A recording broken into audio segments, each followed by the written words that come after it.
Welcome back to new vlog. કેમ છો? I hope બધાય મજામાં હશો. તો હું પણ મજામાં છું અને જો વ્લોગ ઉતારી રહી છું. વાગ્યા છે 10:30. 10:30માં 5 મિનિટની વાત છે.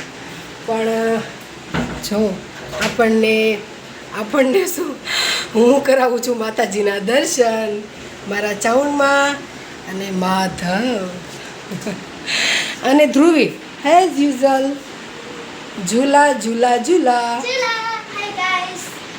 તો બધું ન થાય બેટા. જય શ્રી કૃષ્ણ. માથું ઓળવાનું ધ્રુવીને બાકી છે. ધ્રુવી કે પહેલાં મને મમ્મી માથું ઓળાવી દે. મેં કીધું નહીં, મારે ટાઈમ ઓવર થઈ ગયો છે એટલે પહેલાં હું વ્લોગ ઉતારું, પછી તારું માથું ઉતારીશ. માથું ઓલું ઉતારી નહીં દઉં. તો બસ કેમ છે બધાયને? આઈ હોપ બધાય મજામાં હશો. બીજી વખત કેમ કે કાંઈ કન્ટેન જ નથી આજે, કેમ કે કાલે એટલું બધું પ્રો લેવલમાં કામ કરી લીધું છે કે સીમા હૈદર નહીં. તો આપણે બધે લાઇટું બંધ કરતા, કેમ કે આપણે આપણી ફરજ નિભાવવી પડે. જો ટાણ શું કરું, છોકરાઓ સમજતા નથી આમ. અને હા, આજે છે ધર્મનો બર્થડે. અમારો ધર્મ તમે જોયો જ હશે ને વ્લોગમાં. તો વિશ યુ હેપી બર્થડે ધર્મ. કેમ છે બેટા તને? મજામાં ને? તો હમણાં હું આને પછી એની જોડે હું વાત કરીશ ને, એ હું થોડીક નાની એવી ક્લિપ, અવાજ નહીં આવે પણ એની જોડે બર્થડે વિશ કરતા ક્લિપ મૂકીશું એટલે જોઈ લેજો.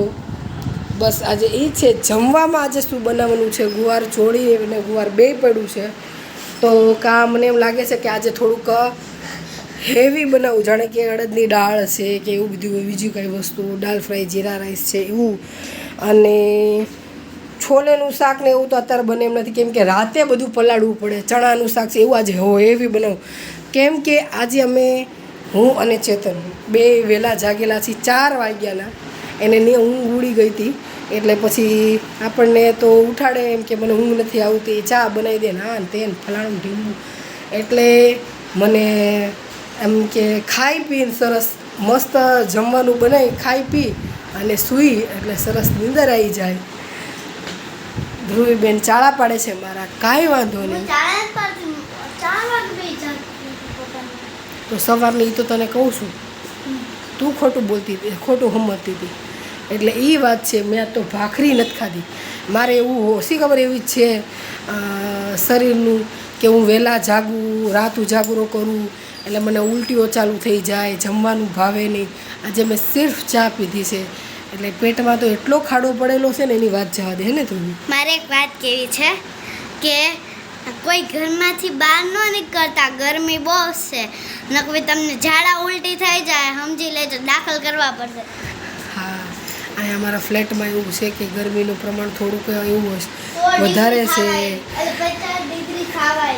100 ડિગ્રી 50 ડિગ્રી એટલે કે ઝાડા ઉલટીના બહુ વા છે. એટલે ધ્રુવીનું કહેવાનો મતલબ એમ કે બધા ઘરે રહેજો, લીંબુ પાણી પીજો, પાણીનું પ્રમાણ વધારે રાખજો અને ખાવાનું બહારનું બધું ટાળજો. અને બસ એ જ છે. એટલે ધ્રુવીને શી ખબર આજે શું થયું, તો લૂઝ મોશન વિશે કહી દીધું. ધ્રુવી રાતે હું સૂતી હતી ને તો 2:30 વાગે જાગીને તો તારા પેટ ઉપર હાથ રાખીને સૂતી હતી ને તો એવું થતું હતું. ધ્રુવી નકરું ચા દૂધ જ પીવે. ધ્રુવીનું એવું કેવું છે, એ સવારમાં ઉઠીને ખાય નહીં, પહેલાં નકરું ચા દૂધ પીવે, પછી 1-1.5 કલાક નાહી ધોઈ લે.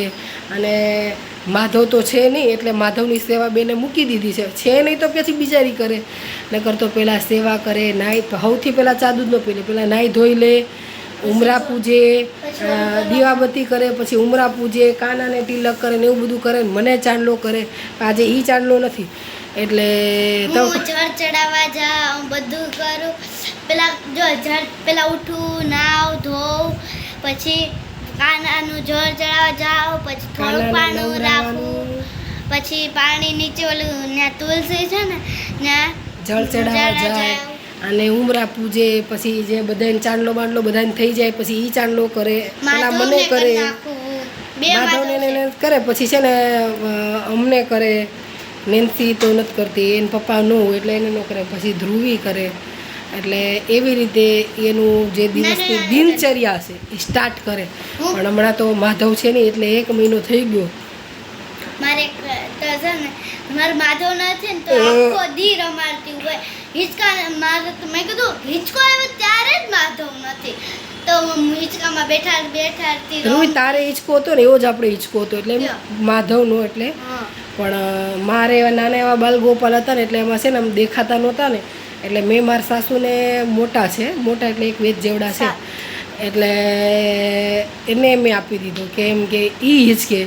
આપણે એવડો લાવવાનો કેવડો લાવવાનો છે કંઈ ખબર છે નહીં એટલા માટે. અને એના હાટું ઓલું લેવાનું, ઓલું શું કહેવાય, ચૂલો. હા ચૂલો અને એના મચ્છરદાની.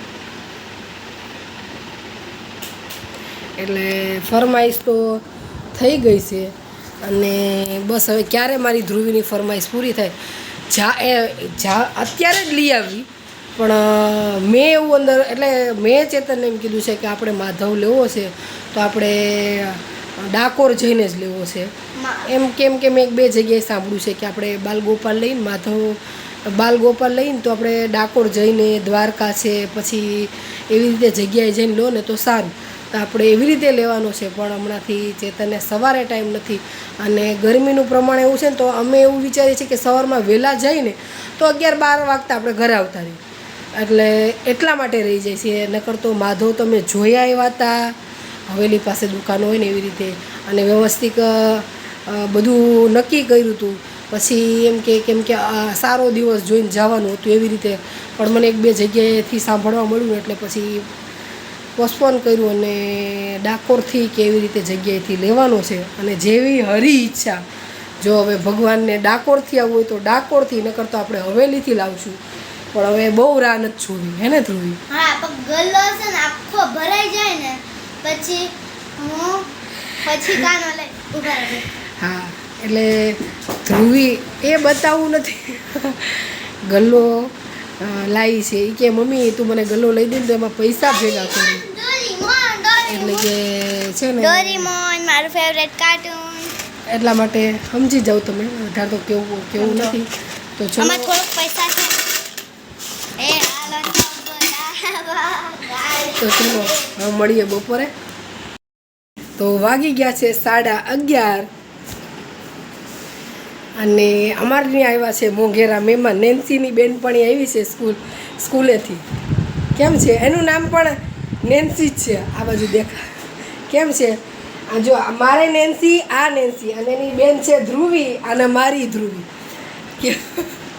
એટલે નેન્સીની બેનપણી મળવા આવી છે. એ લોકો નાસ્તો કરે છે ને ધ્રુવી?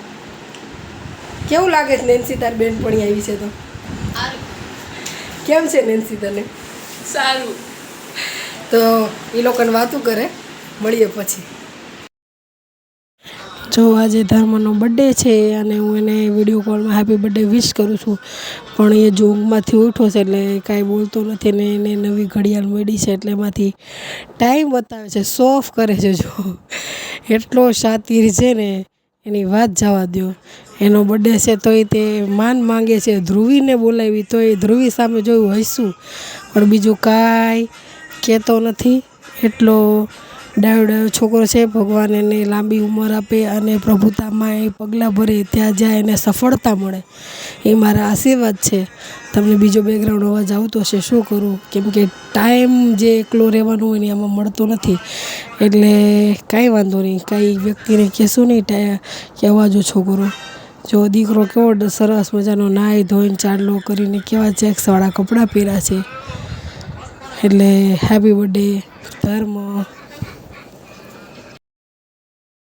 તો નેન્સીની બેનપણી એના ઘરે વહી ગઈ અને આપણે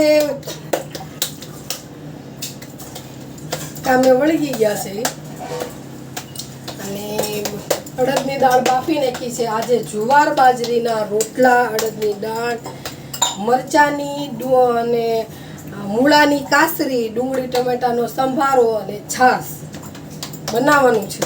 મને એક વાર આવું કરો. સારો ટાઈમ આવશે તો શીખી જશે. આટલું બસ. એટલે આપણે જો મસ્ત મસ્ત રોટલા બનાવવા માંડ્યા છે. પાણીવાળા હાથ રાખો ને આવી રીતના પહેલા હાથ પાણીવાળા અને આમ કરવા લાગવાનું. મસ્ત રોટલા હાલો બધા જમવા. મને નાનો રોટલો મને નથી આવડતો, મારે મોટા મોટા જ બને. મને મોટા મોટા રોટલા બનાવવા મળ્યા અને બસ જમવામાં આ જ છે. અને હું મળીએ રોટલા પછી. વણું છું.